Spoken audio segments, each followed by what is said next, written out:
What's going on, y'all? It's your man, Stephen Bardo, coming at you with another edition of Bardo's Breakdown. I'm your host, and it's been a minute. I know. Thank you for your patience. I've been moving like crazy. It's so good to sit still today, to not have to get in the car or a plane or something like that. But it's good to come back to you guys. I know that there were some Mondays in the last few weeks that I either had games or I was traveling during the time that I like to do the shows. So thank you for your patience. I appreciate you guys. Like, share, and subscribe to this channel, Bardo Media on YouTube. It really helps the growth of the show. And share this content with people that are college basketball enthusiasts, in particular, Big Ten basketball enthusiasts, in particular, Fighting Illini basketball enthusiasts. Tell them to, share it with them if they haven't seen this, because I'm always getting on somebody's nerves. So today we'll talk about players of the week, freshmen of the week. We'll talk about who's hot and who's not. And we will also get into the games to watch. And let me turn my phone off, or let me put it on airplane mode. We'll talk about the games to watch, who's hot, who's not. And we'll get into a bunch more here on Bardo's Breakdown. Thanks for tuning in, y'all. Let's go.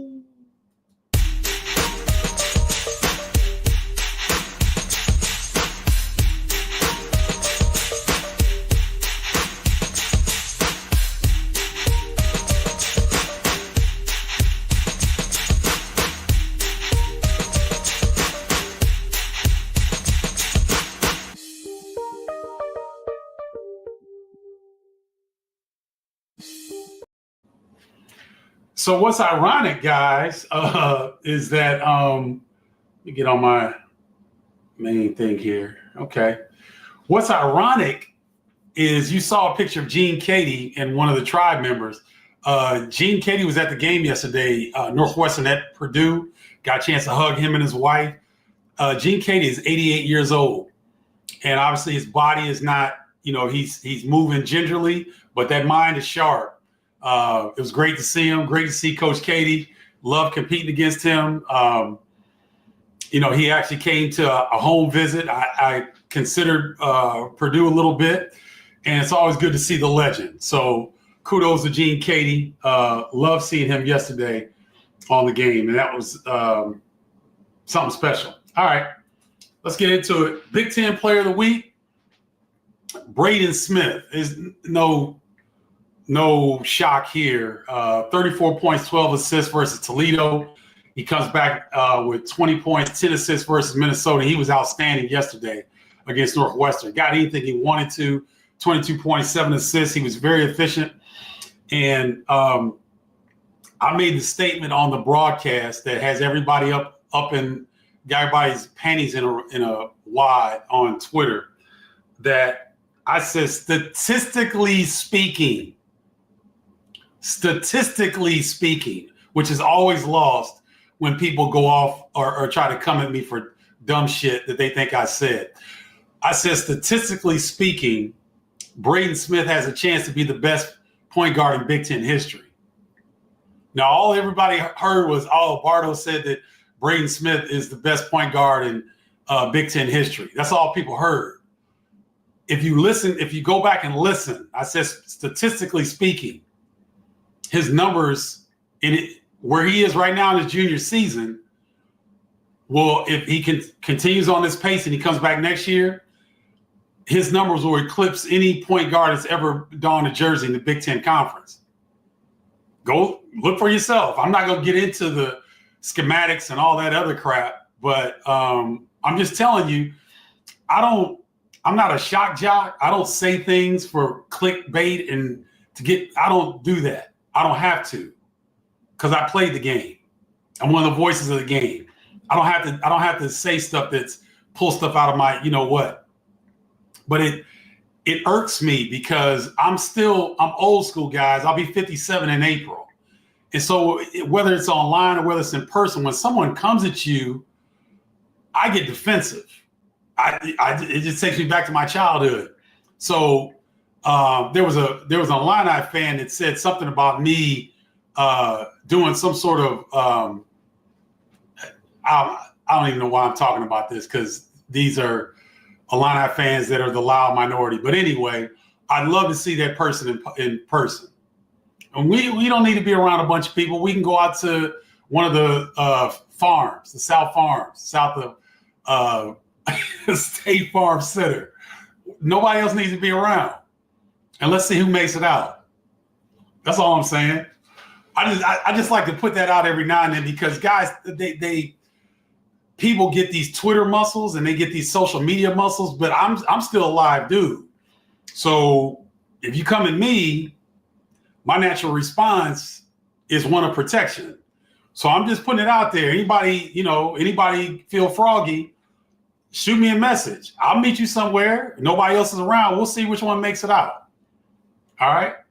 Let me continue. Oh, join the tribe. If you want to be a member of the tribe, text me 312-847-2739 or go to bardostribe.com to get your free copy of Guide to the Big Ten. You'll be added to the newsletter, and you'll be a part of the tribe. So you got two ways to join. Go to bardostribe.com or text me 312-847-2739. Okay, I got to be careful because I know I got some broadcast partners that may not like the way my tone and whatnot, but I don't care. I'm a grown ass man. So Big Ten Freshman of the Week. We got two of them. Ace Bailey Jr. Oh man, I messed that up. let me hide that for a second. Let me fix that.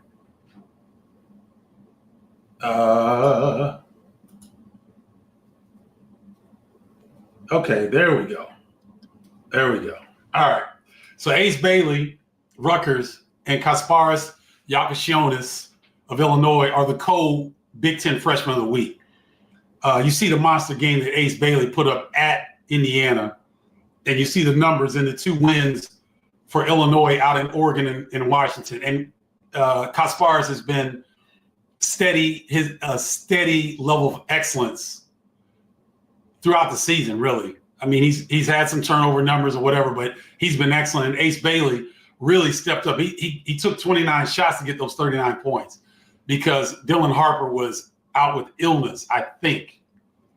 I think that's what they said. Rutgers lost at Indiana, but I think Ace Bailey showed people why he'll be a top 3 pick in the NBA draft. I mean, he did everything. 39, 8, and 4 blocks. This kid is something else. But so the freshmen in the Big Ten are just unbelievable. Illinois got 3. Rutgers has 2 of them. Even Lathan Somerville is another freshman at Rutgers who I think is going to be an outstanding player. Mobley at Ohio State. There's several others that I'm drawing a blank on right now, but Ace Bailey, Kasparas Yakashionis, your Big Ten Freshman of the Week. All right, let's see on who's balling and who's not. Who's balling? The Illini dismantled Oregon and beat Washington, right? So that kind of got people's eyes open, I think, around the country. You guys remember the last post I made. I was telling you how excited I was for this Illini team based on their loss to Tennessee at home. And they've gone on and proven themselves to be, a top-notch team in the Big Ten. They were outstanding. That Oregon game was one, I think. Now, my teammates may disagree with me, but a lot of people will say that the best road game in Illinois history is the one where we put up 129 points at LSU. But here's the difference. LSU wasn't ranked. Oregon was number 9 ranked team in the country. And I think Oregon is a better team than that LSU team was then. So I think that was the best Illini victory I've ever seen on the road. Ever. 16 made threes. They were 16-29. Ben Humrickhouse had a coming out party. I don't know what Brad Underwood and staff have done with him. He's a different player. He was tentative. He was hesitant. He was getting killed on the defensive end. Now, I mean, I saw a guy try to take him, I think it was a Washington game. Somebody tried to take him one-on-one, spun baseline, and Ben sent it back. He's putting it on the deck. He's getting in the lane. He's doing different things now. And I guess maybe it was just that Oregon game that he needed to get hot from long range so that he could get his confidence up. But he's a different player. And so in that last post, I said that Illinois should consider playing Will Riley over Ben Humrickhouse. But if Ben's going to play like this, well, then Will Riley is where he needs to be. And we got to remember, guys, Will reclassified up. So he's still supposed to be in high school. And it shows. Physically, his exposure to the game, he's a great talent. And he's probably going to leave after this season. Just based on his ability to shoot the basketball. But Humrickhouse, even if he doesn't hit his shots, if he's just aggressive like we saw the last two games, I'm good with it. But the tentative, only shooting threes and not hitting threes, not getting on the glass, not defending, that to me, I was surprised that he came in and didn't acclimate himself. But Brad said this before. It's very difficult to transfer. People think that that's an easy thing to do. It's not. Transferring is very, very difficult.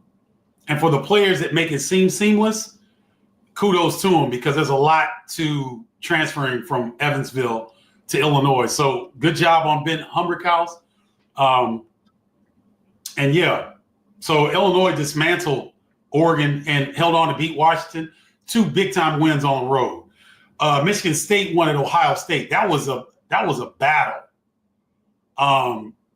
Xavier Booker, guys, I don't know. Did anyone notice this other than me? Xavier Booker showed more passion than I've seen the whole time he's at Michigan State. He made plays. When he wasn't making plays, he was cheering for his teammates. I didn't see him do that before. So I don't know if it's this Christmas break where some players are really excelling, like their games are elevating, their confidence is elevating. I look at Humrickhouse like that. I look at Xavier Booker like that. He's more animated. He's more into it. He's showing some fire and passion. And I think that his elevation, along with Shimon Zapawa, Michigan State is going to be reckoned with in the Big Ten. They're really, really playing well. Michigan, the Wolverines, go out and win at USC in impressive fashion, 85-74. Danny Wolf continues to be a revelation. I believe he had another double-double in that game. I think that's his 5th on the season. He and Vlad Golden are proven. They call him Area 51 because Danny Wolf's jersey number is 1 and Vlad Golden's is 50. So they call them the 2 7-footers Area 51. They're proven to be a problem for a lot of opponents, especially when those guys go in ball screen action together. 2 7-footers in ball screen action. Danny Wolf handling the basketball like a guard, making guard-like decisions. Namari Burnett has been really good and really consistent. Trey Donaldson is a good floor general. He's running the show. Michigan looks really, really good. And then Indiana, they beat Rutgers at home, I believe without Umar Ballo. And then in that game, Malik Renew gets injured. So he doesn't finish that game. And then he doesn't play yesterday against Penn State in the Palestra. And Indiana had an impressive victory over Penn State. That's a tough place to go play in the Palestra. Penn State has played there now. I believe this is their 4th year in a row. It's hard to go into that old school built great venue, but Penn State packs that place. And it's hard to go in there and get a victory. And Indiana looked like they led wire to wire. I didn't get a chance to see the whole game because I was calling Northwestern at Purdue, and I caught the back end of it. But impressive victory I'm sorry. Let me flip that. They were ahead of us, and I was watching some of that game before Dave Repson and me got on the ones and twos covering Purdue and Northwestern. So that's who's balling right now in the Big Ten. Nebraska can be considered as in that group as well as balling. Who's struggling? Northwestern loses a heartbreaker at Penn State. That was a tough loss, and they got smashed yesterday at Purdue. They were really never in the game. Purdue may have shown the cheat code to guarding Brooks Barnhizer and Nick Martinelli. They did a fantastic job of flooding the strong side where those guys like to booty ball you. They filtered them into a double team along the baseline. They flooded the strong side. And so Northwestern shot 14 threes in the first half. That's not their game. And so Purdue totally took them out of what they were trying to do for an easy victory. Maryland loses at Washington and Oregon. See, I was reluctant to jump on the Maryland Terrapin bandwagon because they were putting up video game-like numbers against sub-300 opponents. Maryland really didn't challenge themselves in a non-conference, in my opinion. And Kevin Willard may have a formula and it seemed to work there until they went on the road in the Big Ten. They still can't win on the road in the Big Ten. That was Maryland's issue the last couple seasons. They're great at home, but they can't figure out a way to get it done on the road. And they dropped to at Washington and at Oregon. Now, everyone knows how tough it is to win on the road in the Big Ten. But if you're going to be considered an upper echelon team in the Big Ten, you got to go get some of those. The way that Illinois did, the way that Michigan State did, the way that Michigan has. Okay? So the jury for me is still out on Maryland. I know they're talented. I know they can score it. They've got really good talent, but they don't have a point guard. Jacoby Gillespie is a scoring guard. He's initiating the offense, but they don't have a point guard. And I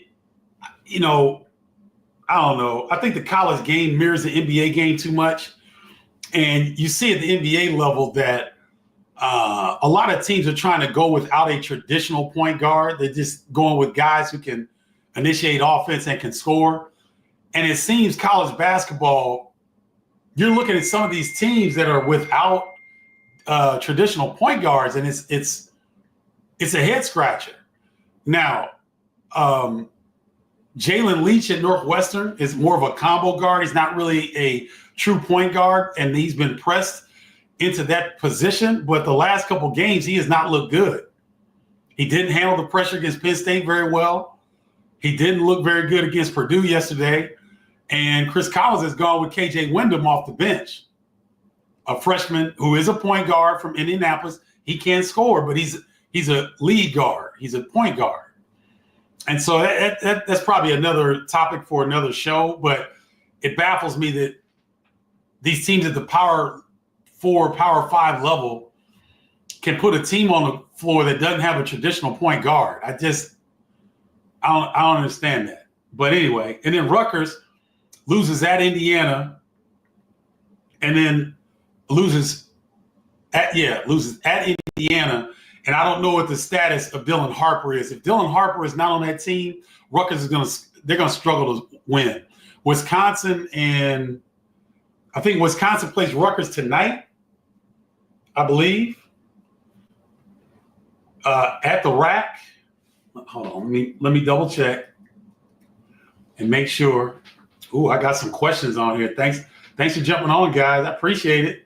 Hold on, let me just make sure that I am accurate in tonight's Big Ten games. Yes, Wisconsin is at Rutgers, which has already will start at 6 p.m. Pardon me, and then Ohio State at Minnesota at 8 p.m. So we'll see if Rutgers can bounce back, and we'll see the status of Dylan Harper. All right, games to watch. Tomorrow, Michigan at UCLA. And peep this, guys.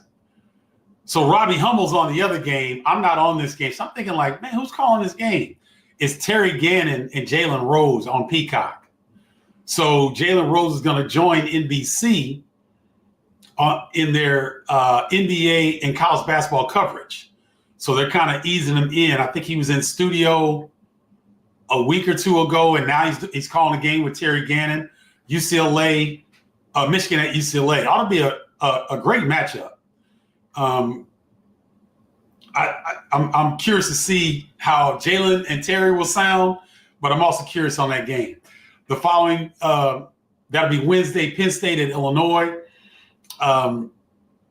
Can Penn State lick their wounds and come up with a possible upset? I don't know, because this Illinois team, guys, I don't know how you defend this Fighting Illini team. Do you zone them? And people say, why would you zone them? Because they shoot the ball so well. No one zoned them yet. I haven't seen anyone like try to zone Illinois. Because man to man, nobody's been able to slow them down. Tennessee slowed them down, but they're Tennessee. Let's see where they are, Ken Palm, because that's the only ranking I pay attention to. Tennessee's the number one defense in the country. So, yeah, they slowed Illinois down, but hell, they only won by 2. I don't know, guys. I don't know how you defend this Fighting Illini team. Illinois is number 19 in the country on the offensive end. And here's what I said about that Oregon win. Everybody was, 109 points, 16 made threes. Oh, they look great. Bro, they played really good defense. And Illinois is number 13 in the country. Adjusted defensive efficiency on Ken Palm.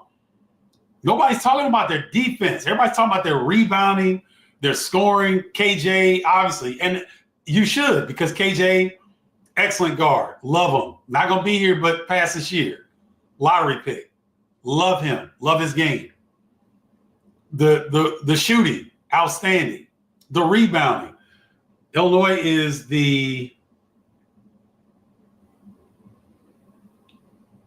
one of the top rebounding teams in the country. That doesn't seem right. Number 6 defensive rebounding team in the country, number 28 offensive rebounding team in the country, according to Ken Palm. But they're for rebounding margin, they're one of the top teams in the country. So yeah, they should be talking about that. But their defense, man, has been underrated. And so I'm going to be curious how much Penn State is going to run people at KJ. Are they going to really get after him?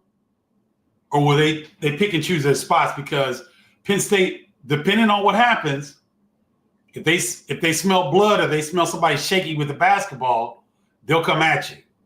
But if you handle their pressure early, they won't come at you as much. So it's going to be fascinating to see how KJ handles that pressure, because he has some turnover issues at times, but what freshman doesn't that has as high a usage rate as KJ does? Friday, Oregon at Ohio State. I've got that one. That's Thursday. I'm sorry. Oregon at Ohio State on Big Ten Network. Me and Kevin Kugler on the 1 and 2s there. Oregon bounced back to beat Maryland. Let's see what they look like on the road in the Big Ten. This is their first really test on the road, in my opinion.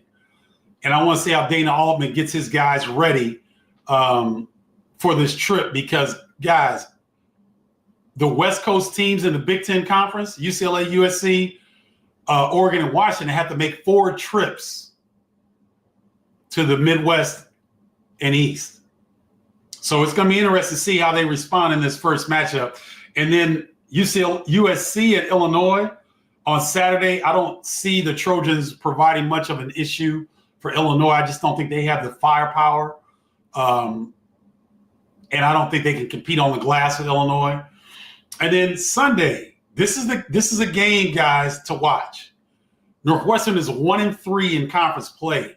They've got to have this one if they want to stay pace with everyone in the Big Ten. They don't have to have this one, but if they go 1 and 4 in Big Ten play, and their schedule to the resumption of Big Ten play for Northwestern is the hardest of anybody in the Big Ten Conference. This is a brutal stretch. So they've got to get a few of these games at home to offset this brutal start in January. Their schedule will get a lot easier mid-January through the rest of the regular season, but they've got to have this game. And Michigan State is playing as well as any Big Ten team right now. So those are the games to watch. All right. State of the Illini program. The Oregon win opened up people's eyes around the country. I think people thought Illinois was a good team because they played Tennessee tough. They beat Missouri in a hotly contested game. But people really woke up when they saw what they did at Oregon. They took the Ducks apart. They come back last night and beat a Washington team that was desperate for a win. Not desperate because they had just beaten Maryland, but you got a ranked opponent coming in, Danny Sprinkle first year, wonderful opportunity, and Washington played them tough. They played them tough. Illinois had to hold on for the victory, but they still got the win. So it's not a surprise to me, guys. I was hyped for the Illini team after their loss to Tennessee at home. I was like, man, if you're playing the number one team in the nation this tough, it's just a matter of time before this Illini team finds their stride. And so I told you the aforementioned Ken Palm rankings, 19th on offense, 13th on defense. And Ken Palm only has them predicted to lose 3 more games the rest of the regular season. At Michigan State, and to Duke on a neutral floor. Every other game, Ken Palm has them winning. So that's the metric that I use. I don't understand the net. The tournament uses the net. The AP doesn't matter. I don't pay attention to the AP rankings. That's for the fans.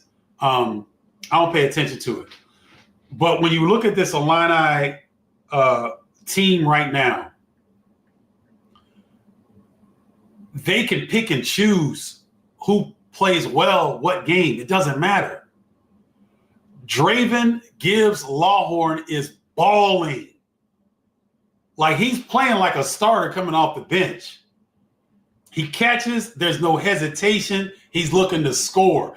And the block that he had, who was it, Corkwright?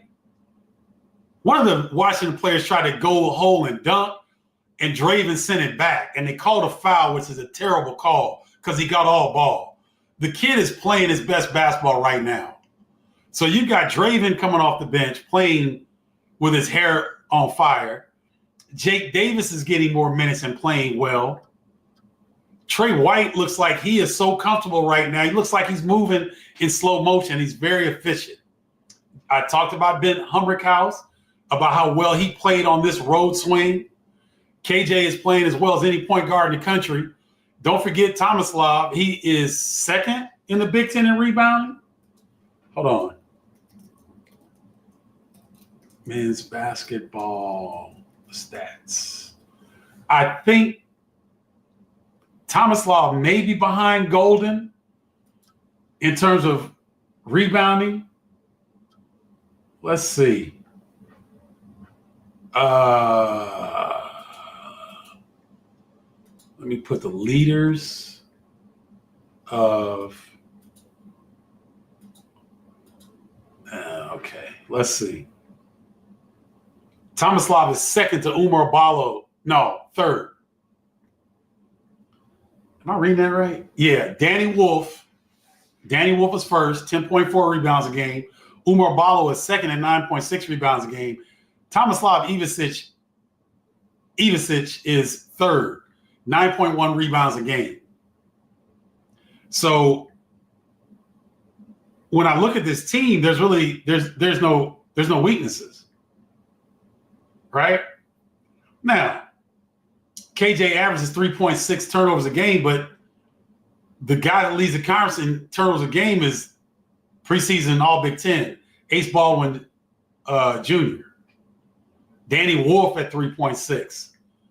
Great Osobor at 3.5. St. Thomas at 2.9. I mean, as talented as KJ is, you gotta let him play through those mistakes. So I don't know, guys. This looks like a Big Ten title contender to me. Looks like a second weekend of a big of NCAA tournament team to me, and they're only going to get better. The thing that I think needs to be talked about that's really not. These guys pull for each other. Like, this is early. Like, Illinois played 15 games, maybe. Let's see. I think you're talking 15 games, and these guys are pulling for 14 games, and these guys are pulling for each other the way that they have. Like, I read body language. I read energy. I'm excellent at that. And so I can look at the bench, I can look at the coaching staff, I can look at the players, and I can say, okay, that kid is not happy right now. I'll keep an eye on him, because if he's not happy, he may not be with the team much longer, right? Or I can look at the coaching staff and see the way that they respond to a particular player, and I can tell, there's certain things I can tell in that. I've been doing it almost all my life. I know what I'm looking at, right? They pull for one another already. Like, these guys are from different countries, guys. They're from different backgrounds. And to have them playing the way that they're playing right now, you got to give kudos to Brad and his staff. Because, I thought Kerry Booth was going to be – he's not even a factor. He doesn't even play. And they don't need him. I was kind of sad to see Ty Rodgers redshirt, because I thought he could help this team, and I still believe he could. But they don't miss him. Morez Johnson is settled into his role beautifully. He's rebounding like a madman. I believe he's second in the Big Ten in offensive rebounds, second or third, something like that. It's something to see, guys. The way that they turn these rosters over year after year. There was some continuity last year, obviously, and you got an Elite Eight appearance. But pretty much very little continuity from last year to this year. And these guys have the biggest win of a visiting team against a top 10 opponent at home, I believe, in the history of college basketball. I think that was the largest margin of victory for a visiting team visiting a top 10 team ever. I think that's accurate. So when you take all these things into consideration, they haven't even seen all the scenarios that they're going to see yet with all the different teams in the Big Ten. So by the time this team hits Duke, and Ken Palm has Duke favored to win, I'll be interested to see, as they go through the conference slate and they get closer to this non-conference game, I'm going to be interested to see if Ken Palm is going to change their mind at all. Because Duke will get pushed by maybe 3 or 4 teams in the ACC: Pittsburgh, Clemson, SMU. Who else? Because North Carolina's down. NC State's just okay. Florida State's just okay. Miami's down. They might get 3 or 4 competitive games. Pittsburgh, Clemson, SMU, and that might be about it. I'll be fascinated to see what happens with that. All right. Remember, guys, do me a favor, man. If you're on YouTube, like, share, and subscribe to this channel. It really helps the growth. And share this with, Big Ten, Fighting Illini, Indiana Hoosier, Purdue, Iowa, Big Ten fans that would like this content. And then join the tribe. Text me, 312-847-2739, or go to bardostribe.com and get your free copy of the new Big Ten, Guide to the New Big Ten. You also will join the newsletter. All right. Thanks for your patience, guys. Oh, we got some questions today. Comments. What's up, Chad? Good to see you. I admit I was wrong about Trey White. Hey, man, it is what it is. No shame in your game, Chad. It's all good. You're more of a man by admitting it. What's good, Brats? Good to see you. Thanks for tuning in. Hey, West Virginia Taco, what's going on? I think this is your first time on Bardo's Breakdown. If it is, welcome. Please consider subscribing to the channel. Like, share, subscribe if you don't mind. Chris Shipman, you look like you're new. Like you're the first. Is this your first time on Bardo's Breakdown? If it is, welcome, Chris Shipman. I'm your Huckleberry. Is that what that says? Welcome to Bardo's Breakdown. Thanks for tuning in. What's up, Dory Pizzerio? A few of us from Dallas Illini Club went to CK State at TCU. We walked down by tunnel to greet Coleman at the start of half and put a big smile on his face. That's class. Now, see, these are the classy Illini alums. These aren't the alums that curse Bruce Pearl out when they see him in the airport. These are the classy Illini alums. Well done, Dory. You know that warmed his heart. I'm telling you, that warmed his heart. So well done. Kudos to you in the Dallas Illini Club. I can't wait to get down and visit you guys. What's up, Kevin? Spartan doing Spartan things, defending, rebounding, running. If we can knock some threes down, it'll get scary. The threes will come. Just like last year. They struggled. They started slowly from three last year, and they got going. They'll get going again. They'll get going. What's up, Stacy? Good to see you. Thanks for tuning in. Appreciate you.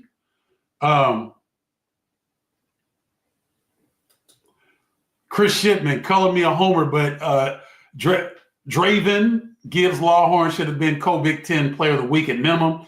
He had a great 2 games against better competition.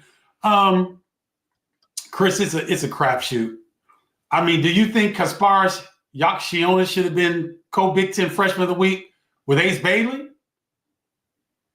Now, Illinois won 2 big games. Ace Bailey had 39 and 8 and 4 blocks on the road. So, to me, KJ shouldn't have been co-Big Ten Freshman of the Week. And ironically, he was co-Big Ten Freshman of the Week with Dylan Harper the first time. So I don't know, right? I don't get that. DGL's numbers may not have put him in consideration for Big Ten Player of the Week. Chris, is my thing. Don't get too caught up in that, man. That's I don't know how they do that, and it's arbitrary at best. Yes, a beatdown of Oregon. It was a beatdown. It was and anytime you get road wins in the conference, guys, you know what time it is. Good to see you, Curtis. Thanks for tuning in. Oh, Connor Clark, the new voice of, wait a minute. Is it Oral Roberts or Tulsa? Wait a minute. Connor Clark, ladies and gentlemen, was one of the finalists for the, Jim Nantz Sportscaster of the Year in college. And it's either Oral Roberts or Tulsa. Oral Roberts, yep. He is the new voice of Oral Roberts Sports, and Connor Clark he's a budding star. He'll be on the network level. So how about them Huskies? 20 in a row at the vault, missing doing the reports for your page. Stay well. Connor, good to see you, man. How are things going at Oral Roberts? I know you killed it. Continued success to you, my man. I mentioned the Nebraska Huskers. They beat UCLA in an excellent home game. And he said at the vault, Pinnacle Bank Arena, one of the better spots in all the country, let alone the Big Ten. Good to see you, Connor. Good luck, my man. Keep up the great work. No,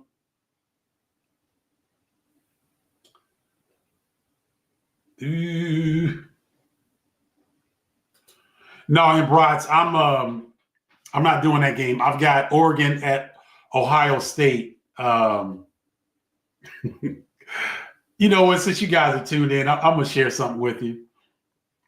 I can't confirm this, but I'm almost positive. I cannot confirm it, but I'm almost positive that somebody makes calls to certain entities to put their 2 cents in about where I work. I'm going to leave it at that. I'm going to let you read between the lines on that. What's up, James Young? How you doing, man? Good to see you. Thanks for tuning in. Hey, Chris, I agree. It was a thing of beauty. And they didn't, I mean, when they came out and hit those threes and they were defending and Oregon, they shut off Oregon's offensive actions. It was the most impressive line I went on the road I've ever seen. I'm just being honest. I know people on Twitter were like, no, what you guys did at Michigan. No, what you guys did at LSU. Guys, I played in those games. I know what we did.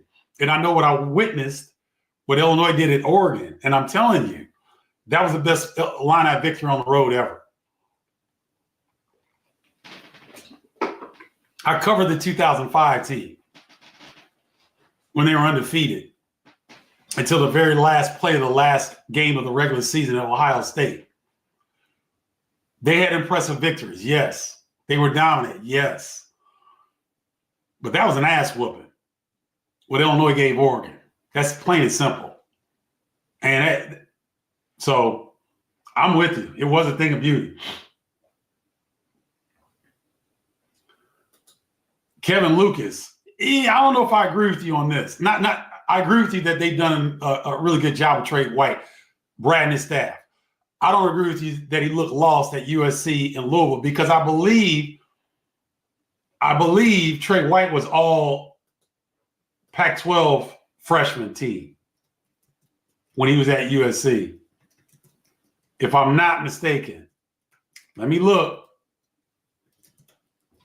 But I think he was off.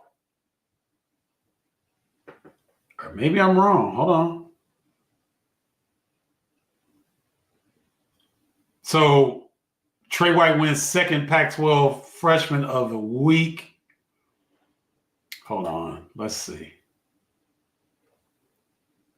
I'm almost certain. Yeah, he was named to the Pac-12 all-freshman team. He started 29 of 33 games. He averaged 9 points, 5 rebounds a game, shot 47% from the field, scored in double figures 11 times, and had a season-high 22 points against Washington. He didn't struggle at USC. And he was a double-digit scorer at Louisville. They just didn't. They sucked. But I don't agree with you that he struggled in those two places. He's been a baller from day one. What's up, Carol? Tribe member. She didn't see my post about Braden Smith. I understand why you say about him. Don't want to misquote you, so I'm just referring to it. Our 56-year-old basketball minds think the same. Yeah, Carol, listen, guys, I wasn't saying that Braden Smith is going to be the best point guard in Big Ten history. I'm saying statistically, he could be, if he continues on the path that he's on right now, Braden Smith could be statistically the best point guard in Big Ten history. I'm not saying he's better than Magic Johnson, Isaiah Thomas, Trey Burke, Evan Turner. I'm not saying that. I'm saying statistically, his numbers are otherworldly. And if you go and look at his numbers right now and you compare him to some of the Big Ten greats at the point guard position, statistically, he's going to be right there, if not be the best. That's what I was saying. Chad, he's got PTSD for the last couple of years. Here's the difference, guys. Michael Shrewsbury's moved on to Notre Dame, and Michael Shrewsbury had Illinois' number because he would use Brad's stubbornness against him. That's what he would do. because he knew Underwood would, Brad likes to stick to certain things. And his son Tyler has really helped him out. But Brad still gets stubborn on certain things, and Shrewsbury will use that stubbornness against Brad. But Shrewsbury's moved on. Mike Rose does a great job with Penn State, but it's not quite the offensive juggernaut that would really give Illinois fits. It's not the same. So I think, Chad, you're going to be okay. Check it out. 7 says the same thing. It's about time in line I get a win from Penn State. I think they're going to be okay, guys. I really do. Oh boy, you guys are feeling a little testy about Penn State.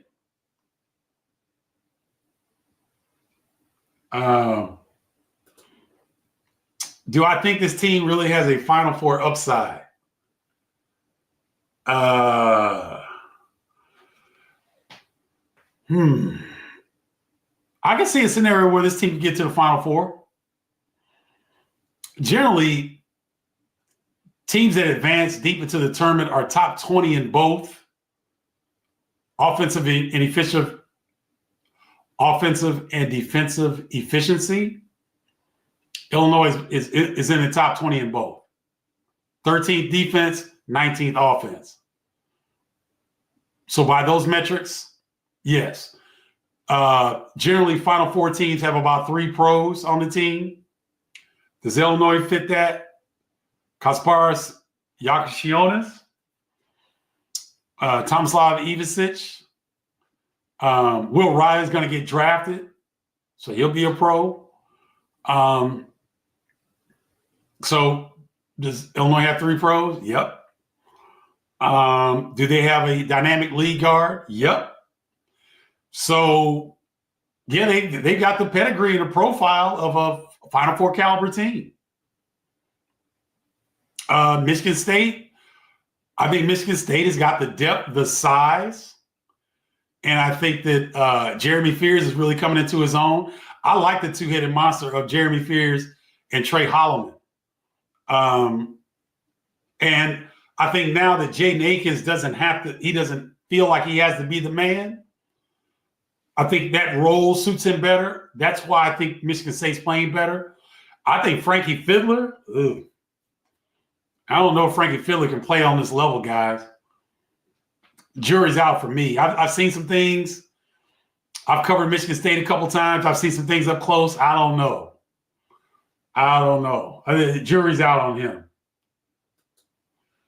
Indiana Sports Connection. What's up, Indiana Sports Connection? Good to see you. Thanks for tuning in. Kenny Kim, tribe member.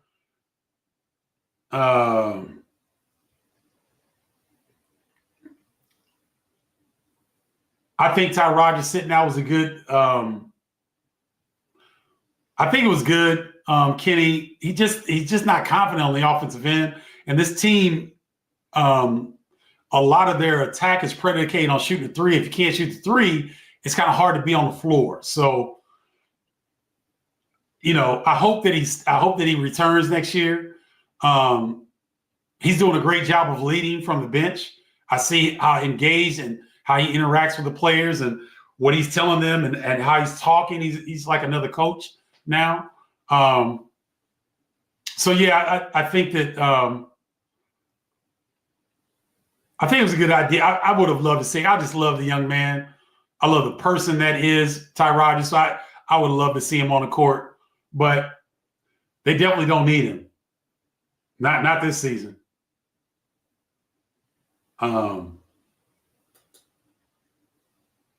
Okay. I don't know who you're referring to, but let's see. Michigan, you said, yes, that'll be a good one.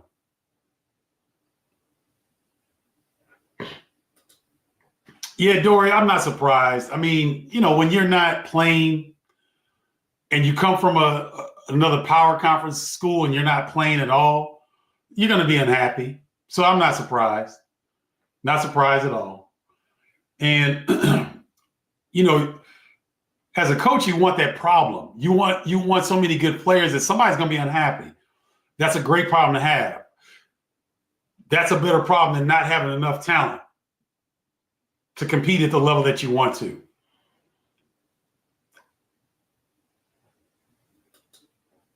Yeah, I think Indiana has a chance to make tournament.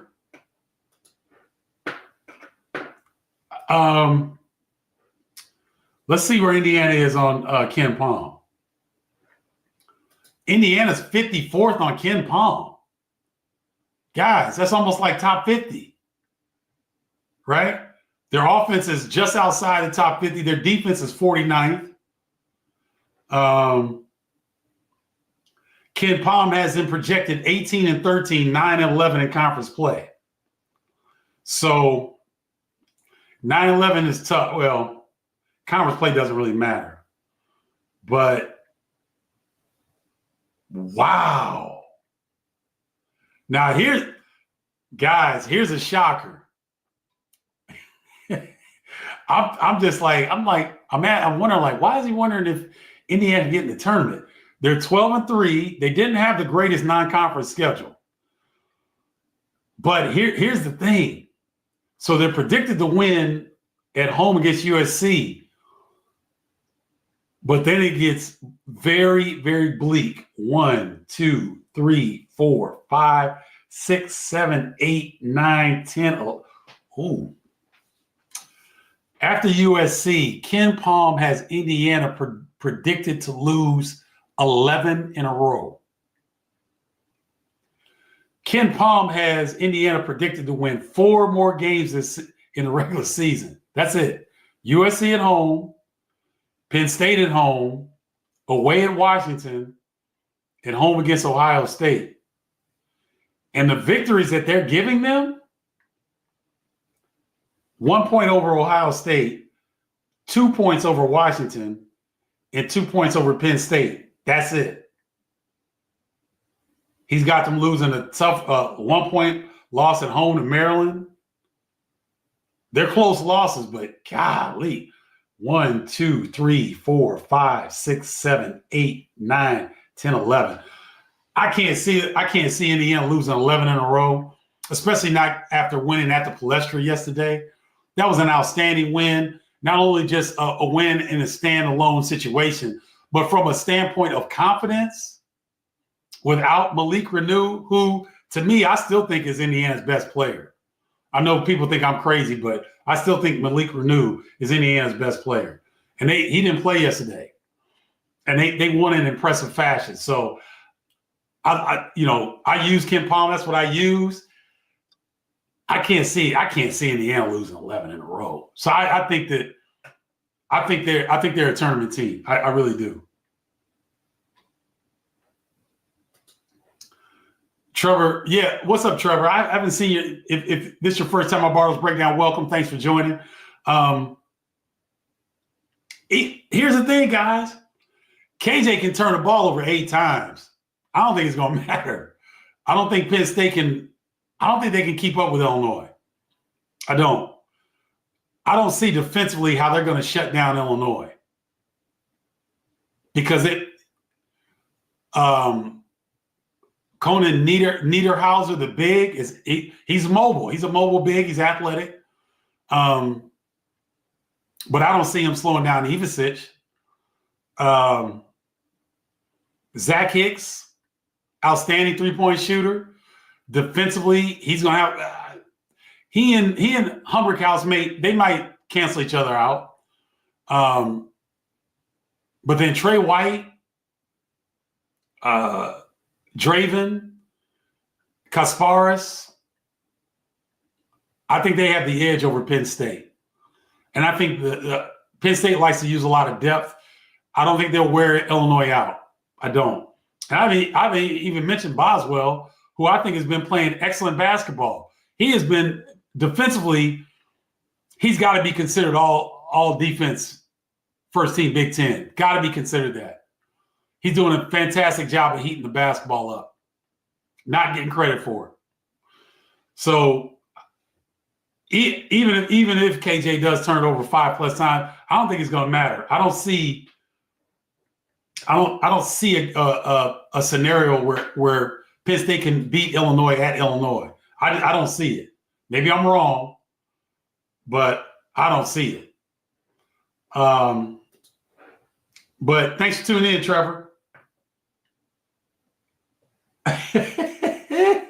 I have about 1% hope. Come on, guys. You got to keep the faith. Thomas Dagley, tribe member, you're exactly right. Now, Curtis, this is what I asked. This is what I was wondering, right?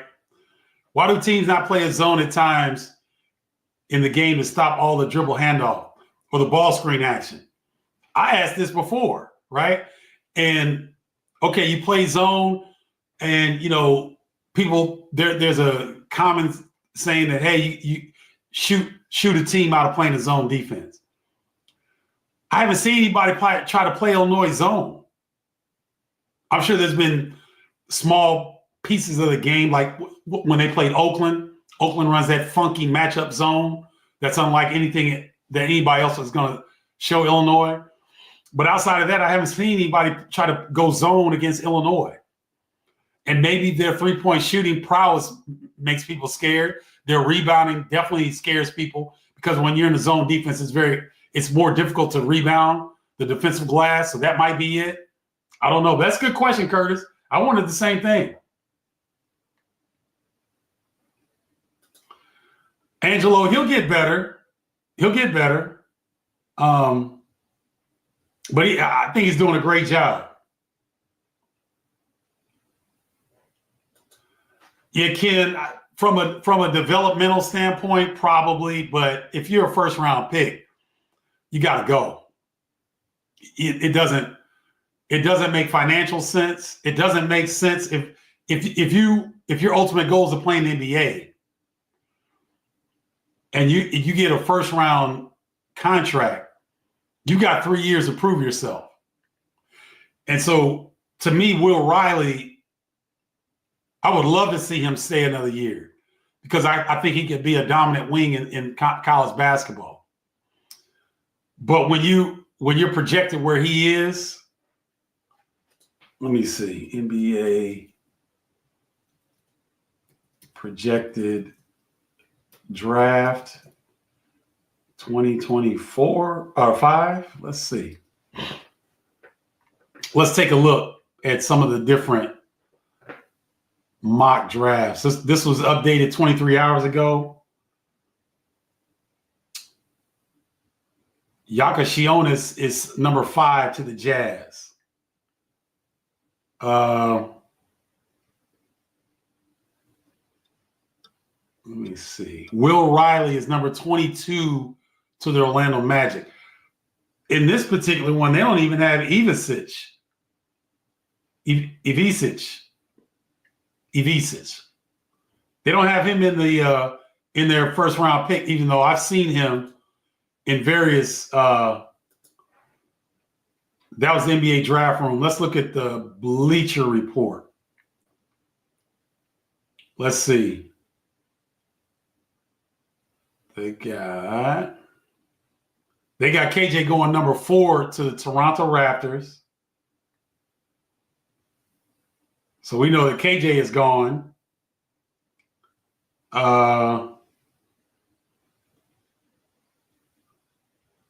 Jeremiah Fears, wow, number 12 to the Sacramento Kings. Boy, his draft stock has moved up.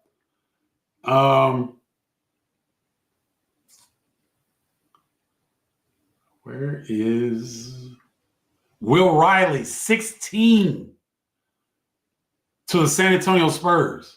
16. So one person, the draft room had him 22 going to the Magic. Bleacher Report has him going 16 to the Spurs. I swear I saw Ivisic on one of these. Where? Huh. Interesting. No.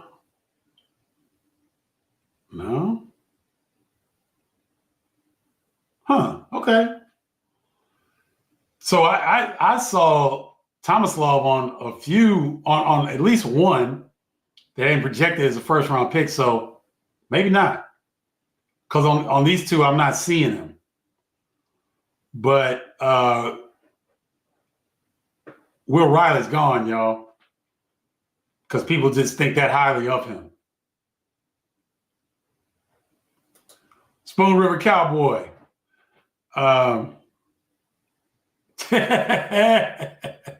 Thank you, man. I appreciate that. I appreciate the love right there. That would be crazy. It'd be two boilers ganging up on an Illini, but I hold my own. You know that.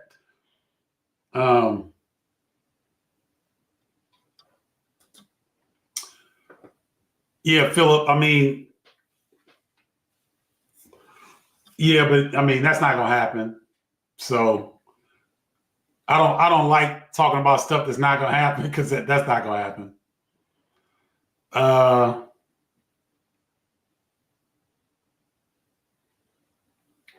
Mason Hensley. Mason, if this is your first time on Bardo's Breakdown, welcome. Haven't seen your name before. Thanks for tuning in. I think it's the other way around.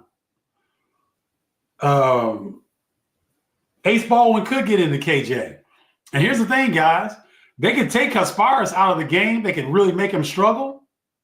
And I still don't see a road. I don't see a path where Penn State can beat Illinois, especially in Champaign. Even if KJ has his worst game of the season, right? Bam.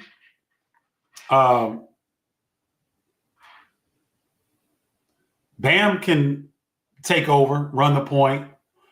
Draven is playing with his hair on fire. Trey White, you've got all these weapons. So if KJ isn't on top of his game, I still don't see it.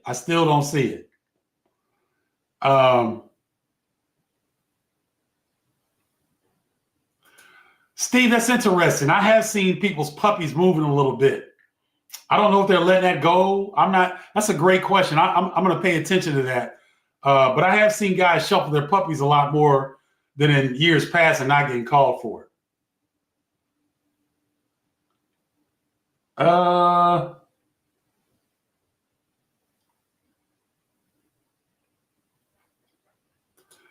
sure it did, Curtis. I can't remember specific examples, but I didn't play AAU basketball, so I wasn't worn out in my high school career of just playing games all the time.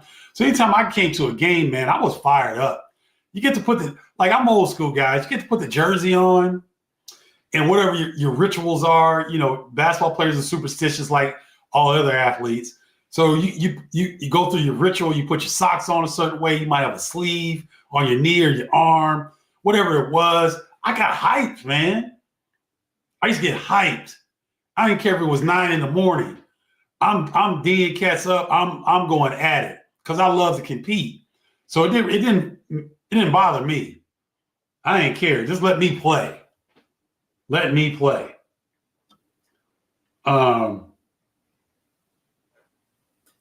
Oh, definitely not. Meyer was not one to build consistency on any team. Matthew Meyer, individually skilled and talented, but not really a team guy, in my opinion.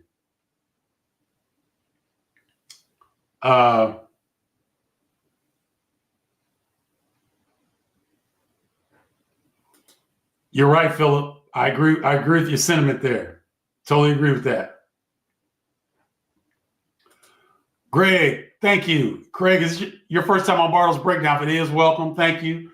Like, share, and subscribe, guys. I'd really appreciate it.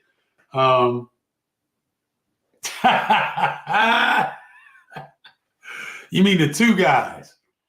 Because it was two of them at 6:45 a.m. in Chicago O'Hare Airport. It was two of them. And they didn't yell. I mean, they didn't only yell.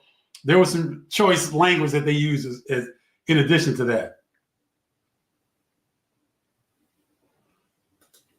Paula, I can't agree with you more. I really can't. He's doing a fantastic job, and Bam's a sophomore. Kylan, they call him Bam Bam, but he's a sophomore. So, he's utilizing the experience he had at Arizona, which was vast. and doing a fantastic job.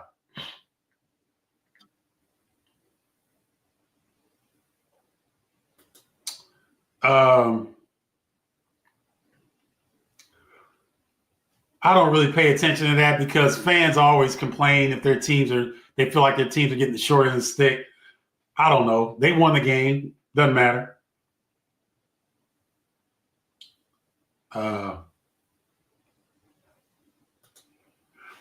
Hey, Ralph. Hey, man, that was fun talking to that Illini group out there. Great time. Thanks for coming and great meeting you. Yeah, I think if Humber Cows can play like this, they're going to be tough to beat in the Big Ten. Yes, I do think that it could take them to another level because he's rebounding, he's putting it on the floor. He's not just a spacer. He's actually an action guy the last 2 games, meaning that he's making plays off the bounce. He's backing guys in. He wasn't doing that before, so I do think it could take them to another level.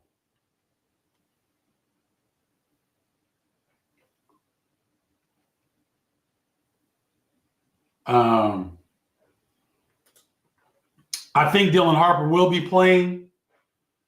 I haven't heard anything to the contrary, so that's gonna be a game. I'm gonna be interested in that, and I think it just started. Yep.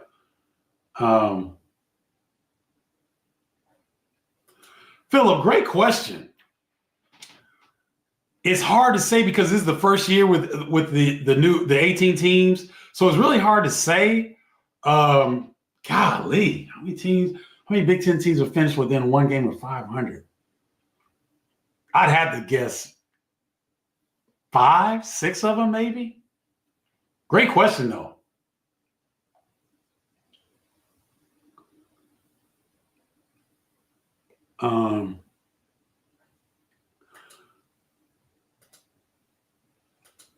Oh, wait a minute. Why is that not showing? Hold on. Oh, what's up, James? Good to see you, man. Yeah, it was a pleasure talking to you. That was fun. That was a lot of fun.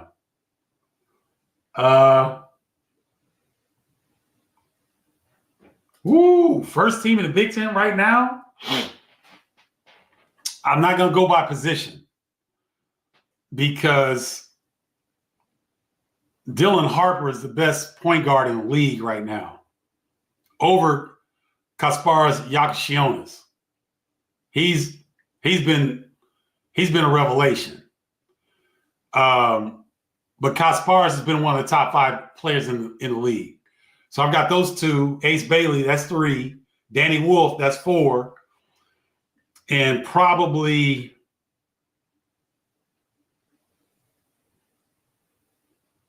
wow. Let me see something. Ooh. I would have Bryce Williams having a. Well, wait a minute. Back up, Steven. Back up. Dylan Harper, Kasparas Yakashionis, Ace Bailey, Danny Wolf, and I got to put Braden Smith in there. I know that's 3-point guards, but that's probably the best position in this league right now. The way these guys are playing. Braden Smith, Kasparas Yakashionis, and Dylan Harper. I think of those 3, Ace Bailey, and who did I say? Those 3, Ace Bailey and Danny Wolf. That's who I would say are my 5 right now.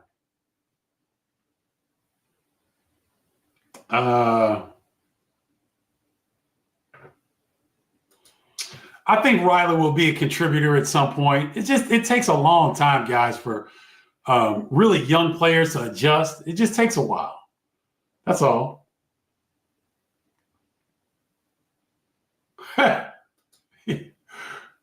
Robert, I'm a 73-year-old and big Illini fan. I want to say that Kasparas is the best point guard since you played back in '89 No, man. Robert, he's got way more game than I ever thought about having. Plus, he's not better than Darren Williams. He's not. Darren Williams was a virtuoso at the point guard position with the Illini. Darren Williams is the best point guard to ever wear an Illini jersey, ever. Better than Bruce Douglas, better than Derek Harper, better than Frankie Williams, who Frankie Williams was a problem. But I appreciate that, Robert, about the love there. I didn't have the game. I had the leadership ability.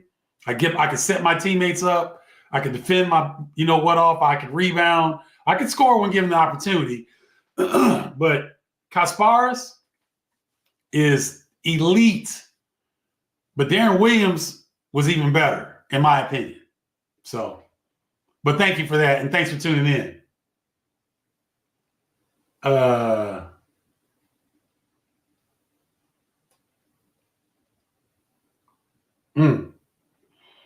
Larry Smith, my teammate, my fine Illini brother.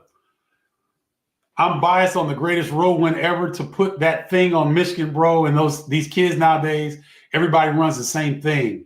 They're very easy to guard, in my opinion, so it's easy to get them out of their offense. Okay, Boo, I hear you, man. I hear you. But, Boo, go back and watch that game, bro. Now, I don't really put a lot into AP rankings, but it means something. That was number 9 AP. That was the number 9 team in the country. And it wasn't even close.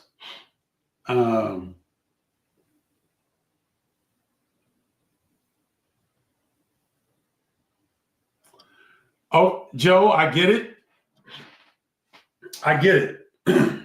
But here's the thing.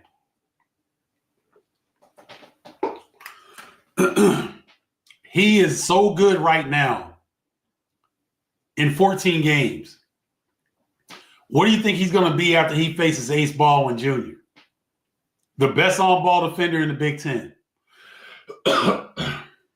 He's going to learn from that scenario and take that on to next games. This kid is phenomenal, Joe. He's phenomenal. I only see him getting better. He's phenomenal. I tend to disagree with you on that.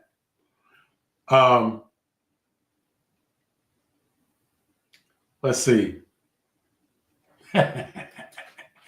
Nick Kern and Trey White might have a really interesting matchup. I think that's who you'll see. Dory, they don't need to use full court press. Let me remind you now. Illinois is number 13 in the country. Adjusted defensive efficiency. 13. They don't need to press. Their defense in the half court is so good and they rebound the basketball so well, they don't need to press.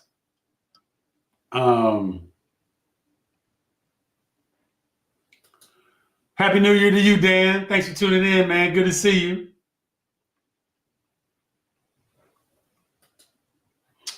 All right. Check it out, 7. Check this out. The NBA drafts on potential a lot of times. It's not they use the college game as a barometer, but that's not what they're looking at. So Darren Williams was the 4th leading scorer on that national runner-up team. 4th leading scorer, but he was the number 3 pick in the NBA draft. Went on to be an NBA All-Star, an Olympian. So you see where I'm going with this? NBA scouts and personnel, they have to project into the future what this player is going to look like. So yes, right now, Will Riley does not look like an NBA player, but his ability to shoot the basketball is elite. And that's what they're looking at. They're looking at his size. He's 6'8", probably going to be 6'9" before he stops growing. His body's going to fill out. He's going to get stronger. His skill development is going to improve. That's what they're looking at. So don't get caught up in what you're seeing right now. It's all about projection.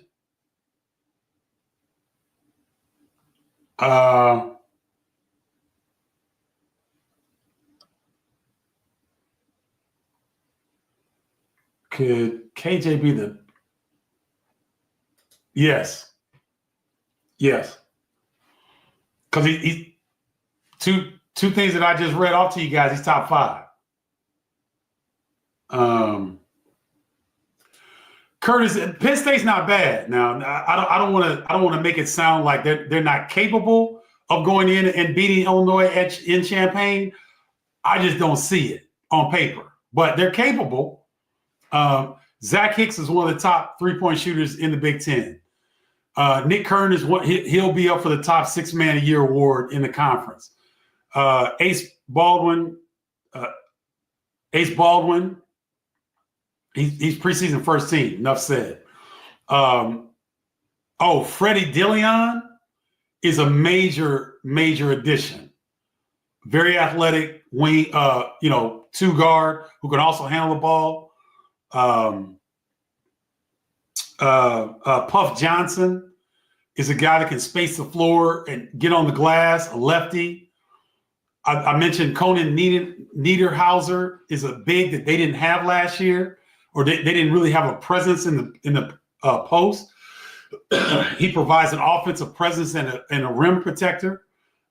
So Penn State is improved. That's a good team. It's a good team.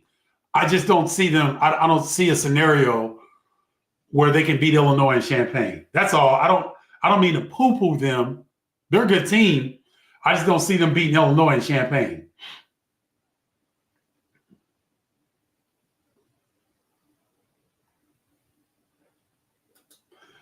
Okay, Mark, we'll see. We'll see. I respect your opinion. Mine's different. We'll see. But thank you, though. Thanks for tuning in, and thanks for your comment. I appreciate that.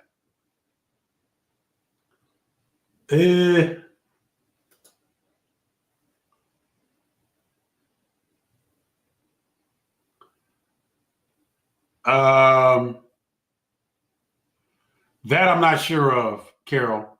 I'm not sure if Tyler's over those out of bounds situations, because they definitely need to improve on those. That out of bounds that gave Washington a layup at the end of the game, that was a little nerve-wracking.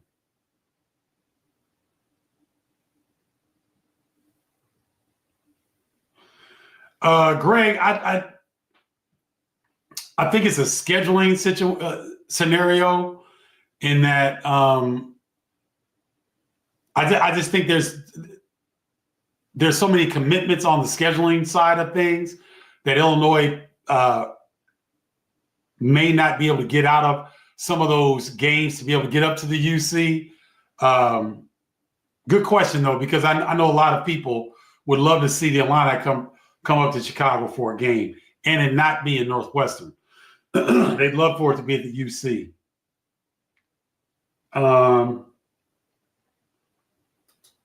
What's up, Sarah? How are you? Oh, it's Martin. Good to see you, Martin. Thanks for tuning in.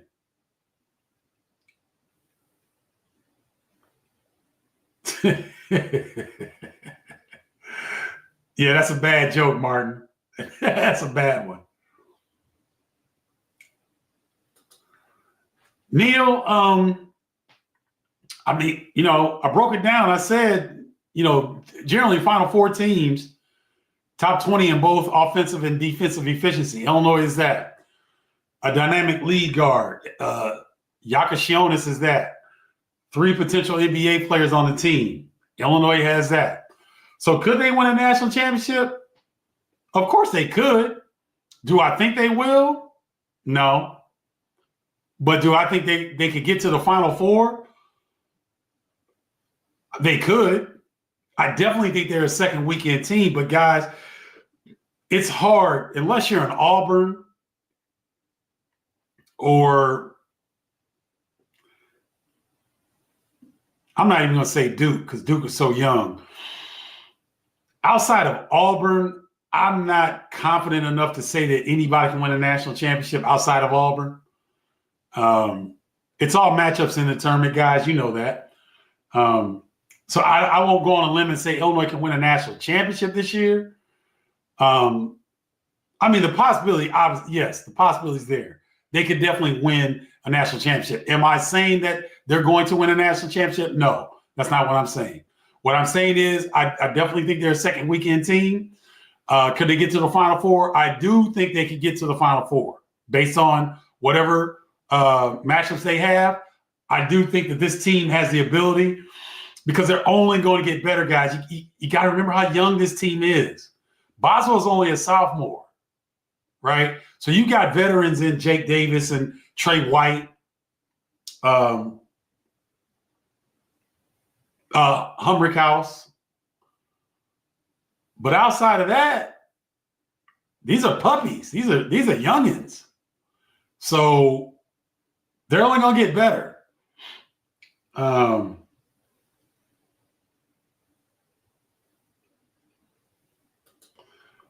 Oh, Carol, I disagree. I think Darren was a lockdown defender. I disagree with you there. Chad, I agree.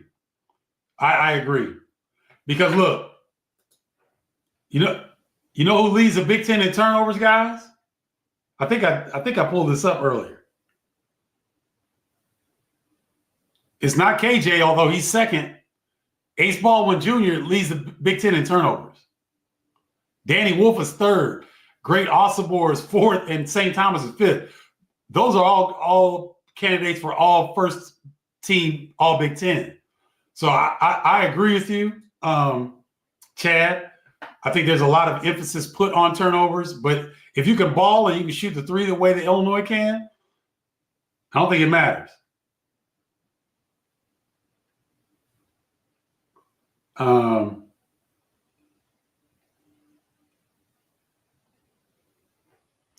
No, Thomas, those are cupping. Those circles on Ben's arms, his chest, that's a cupping mechanism. Cupping where there's a suction mechanism to a cup and it pulls your skin and it supposedly pulls toxins out of your injured area. So that's what you saw, all of those marks on Ben's arm and shoulder and his chest. That's called cupping. And so, yeah, it's probably used to stimulate some area where he might be having a little bit of issue, but yeah, he's fine, obviously, because of the way he played. Yeah, there's a lot of parity this year, although I think Illinois, Michigan State, and Michigan are starting to separate themselves. I still think there's a ton of parity there. Simeon, I think that Illinois' this year's win at Oregon was better than our beatdown at LSU. I really do.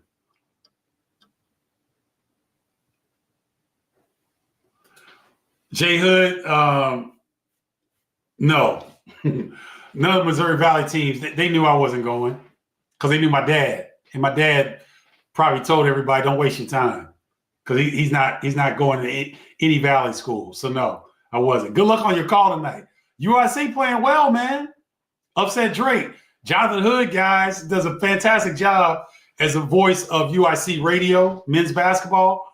Also I follow him on TikTok. He does really good updates on the Bulls. So go check him out. Oh, okay, Chad. I didn't know that. They're playing Alabama at UC. Good. Okay. I didn't know that.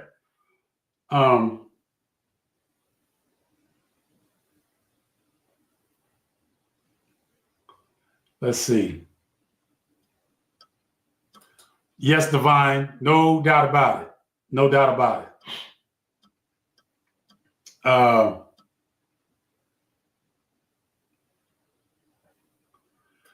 I mean, between Auburn, Alabama, Texas A&M,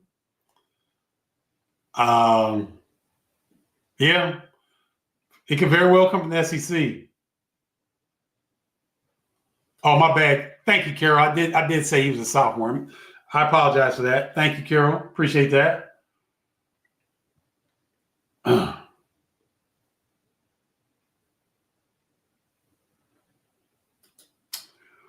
Hard to say, fly, Illini, fly. Hard to say.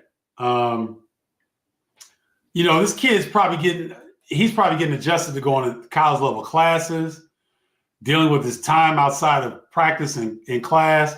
It's a lot, man. So I don't know. We'll see. I know I think they're doing a good job with him. They're trying to give him enough time to get his feet wet to learn, but they're not leaving him in long enough to really get his confidence hurt. So I think they're doing as good a job as they can with him.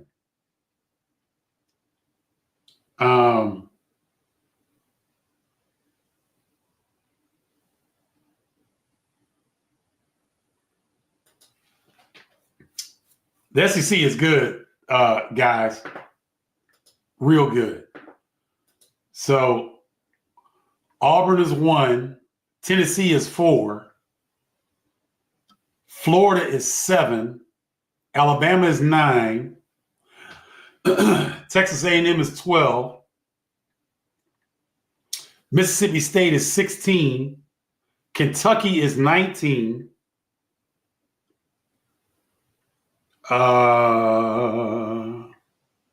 Mississippi is 29.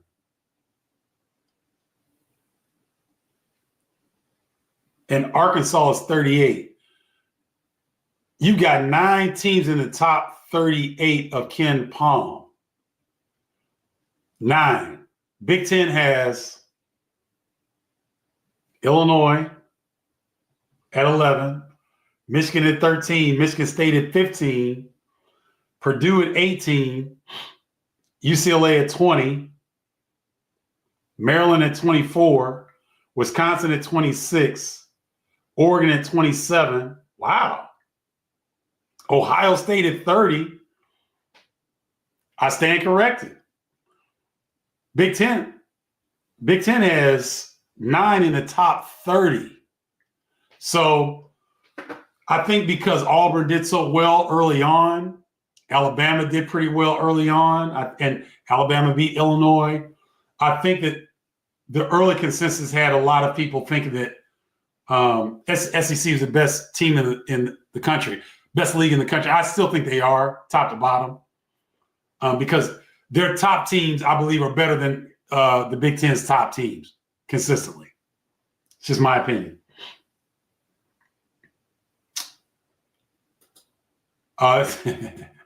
Doug Altenberger was my host on my trip. That's funny. He took me back there, Curtis. Fly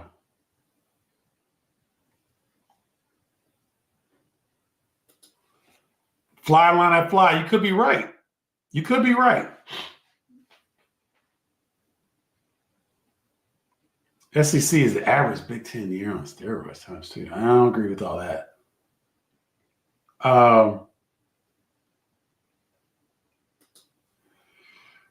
But Dan, think about it. Where was he going to play?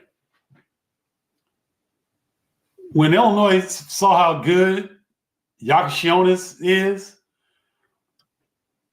there was no room for Jeremiah because you're going to play Kylan and Kasparas together, and Jeremiah wouldn't have gotten off like he did this year. He got a chance to go somewhere and get the ball in his hands from day one. He's in Oklahoma. He's doing a fantastic job to the point where we were doing the mock drafts. Some people have him in the lottery. So there was no room for him this year at Illinois. And I don't think they're upset about that at all. You're right, Jason. Big Ten and SEC running neck to neck. Well, guys, that's going to do it. Man, we almost went an hour and a half today. A lot of people tuned in. Thank you, guys. Remember, you can join the tribe. You can text me, 312-847-2739, or you can go to bardostribe.com and get your free copy of Guide to the New Big Ten. And please like, share, and subscribe to the Bardo Media on YouTube. Really helps the growth of the channel. And I love coming to you guys. All right. Thanks so much for tuning in. Love all of you. Have a great week. And I'll come back to you soon. Until next time, holla, y'all.